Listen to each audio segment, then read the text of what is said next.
Okay, so today we are going to discuss civilization versus the steppes. Okay? Civilization versus the steppes.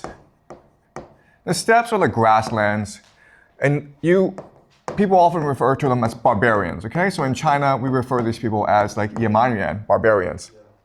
And in school, you're taught that there are major differences between civilization and barbarians, right? So the first major difference is that in civilization, you are allowed intellectual freedom.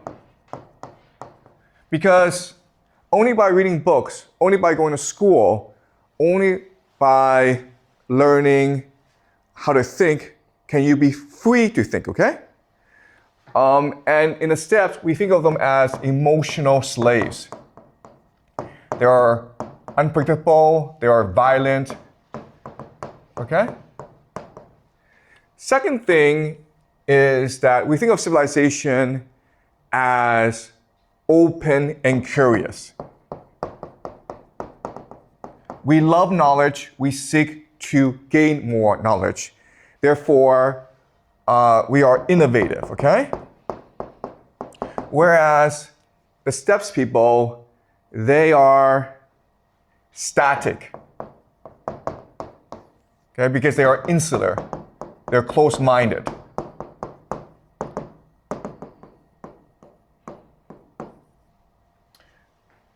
Okay? And the last thing is that we think civilization leads to wealth and prosperity. Only if you are civilized can you truly be happy, okay? And wealthy. And we think that the steppes people are poor and therefore unhappy. Okay, that is the general understanding of the difference between civilization and the barbarians, okay? The problem is that this creates a misunderstanding. And we can't really explain why is it that throughout human history, the steppes people have been the greatest conquerors. Okay, so the classic example is Genghis Khan. How is it that Genghis Khan was able to not only conquer China, okay, which is considered one of the greatest civilizations in the world, but also Baghdad, another great civilization, okay?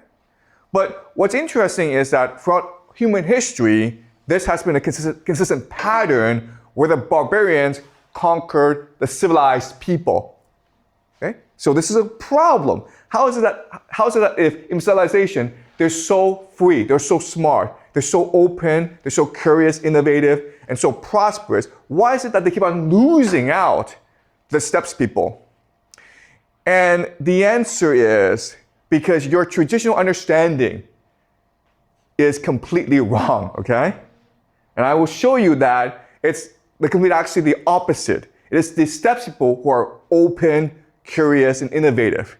And it is the civilizing people who are close-minded, who are static, and who are unhappy.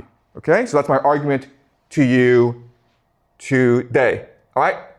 So let's go over some of my points before I show you the PPT, okay?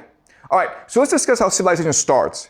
So last class, we understand that there's a major river, and on top of this major river, you have a city develop, okay? Remember that we come together for religious purposes. We have settlements in order to celebrate nature, celebrate God, celebrate our religion, our belief system.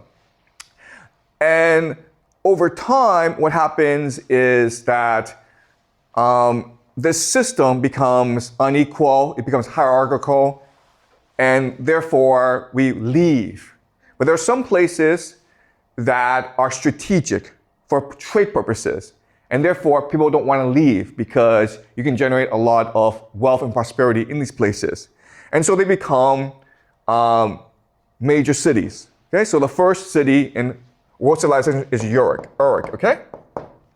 And over time, they become more and more prosperous.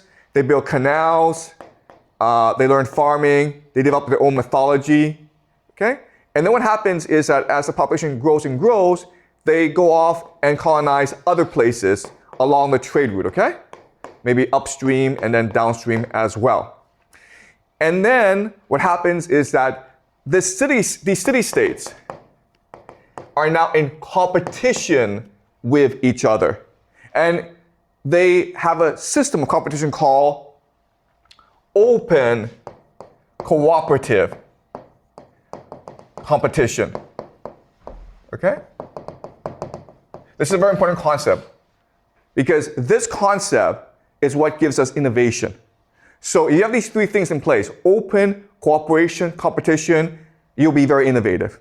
Open just means that you want to learn, you want to grow, you want to learn from others. Cooperation means that you are in contact with others, so that you are learning the best practices from other people. Competition means that you want to be better than they are, okay? So in this system of city-states, you have massive innovation. And we see this throughout human history, okay? So think of China. When was China the most innovative? It was during the Chunqiu, right? The spring-autumn period. That's where we're getting Confucius from. Zhuangzi, okay? All the great ideas came from this period of the Chunqiu, okay? This is also true for Mesopotamia. This is also true for Egypt as well, okay? And eventually what happens is that these city-states all merge into an empire because during this process of innovation, one city will be more innovative than the others, and therefore they will conquer the others. What's interesting often is that it is a city that is most disadvantaged that conquers the other cities because they're forced to be more innovative. So in China, the classic example is the Qing, right? The Qing was in the mountains. They had lower population. They were poorer. They were more isolated. And therefore, they're more innovative than the Zhao, the Chu, the Wei dynasties, okay? And this is true also throughout human history. And so now you have an empire. And at first, this empire is extremely innovative. Why? For three reasons, okay? The first thing is that it now has scale. Okay? It has size. Therefore, it's able to draw on more resources. Second is the idea of standardization. Standardization just means that now you're using the same monetary system. You're using the same laws. You're using the same communications network, okay? And that allows for better use of resources. Now, last is the idea of centralization. Meaning that you have one place controlling all activities elsewhere. And that allows you to build canals, that allows you to build temples. That allows you to undertake massive public works projects, okay? So in the beginning of the empire, there's massive consolidation of innovation, which leads to tremendous innovation, okay? But over time, what happens is the empire becomes the opposite of an open, cooperative competition system. Why? Well, first of all, it becomes insular, okay? Then it becomes secretive. And then it becomes a monopoly. That's what a bureaucracy is. Okay, do you guys understand? Okay? Yeah. All right? So when an empire reaches a certain point of growth, it becomes a bureaucracy, and therefore it kills all innovation. So this idea that civilization leads to innovation is wrong. Okay? Civilization leads ultimately to corruption.